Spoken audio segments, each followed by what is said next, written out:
So welcome back, and today we're going to be looking at 4 types of contrast or conflict.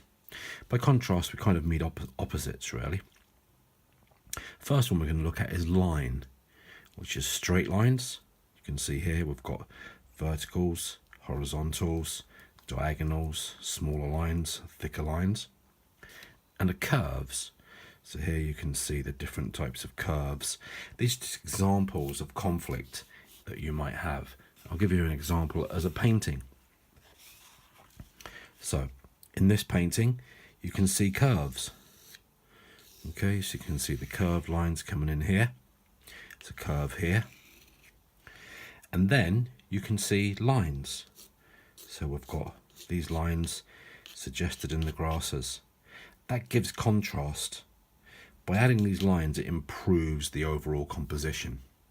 Okay, moving on. We have value. Now, value is your lightest light and your darkest dark. It's key in any successful painting, and it's an opposite. So here's an example. You need to design your painting so you've got the lightest light area, which you've got here, and the darkest dark, which you've got here. 2 figures. That's where the eye will go first naturally, in the shadow. So darkest dark, lightest light. Okay, so that's a contrast, that's a conflict. Third, shape.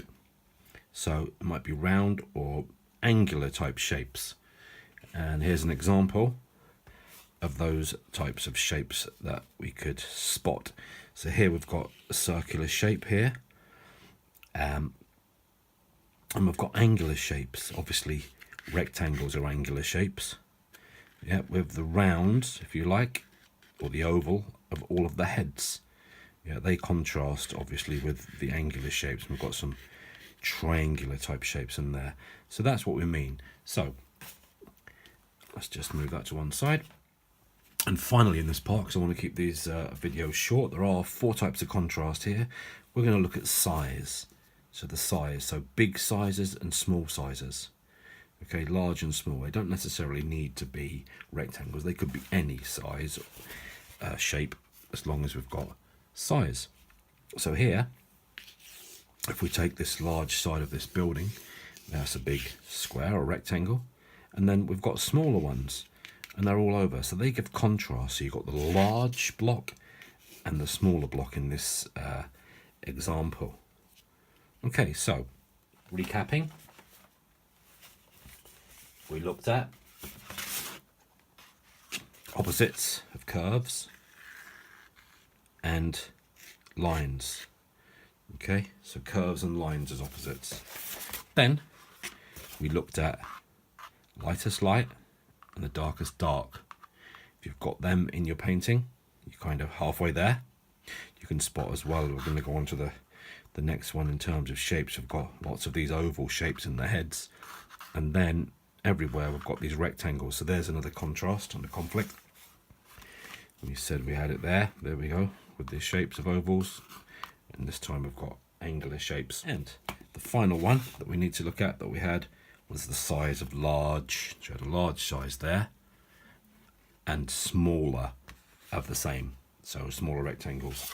We've got the same here.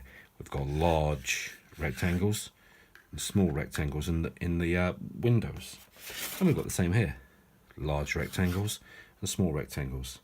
Yep, so you start to get the idea. Okay, thanks for subscribing. Keep coming back. Make sure you comment, and I'll be with you for the second part of this theory in terms of composition and what we need to have in our 4 types of contrast or conflict.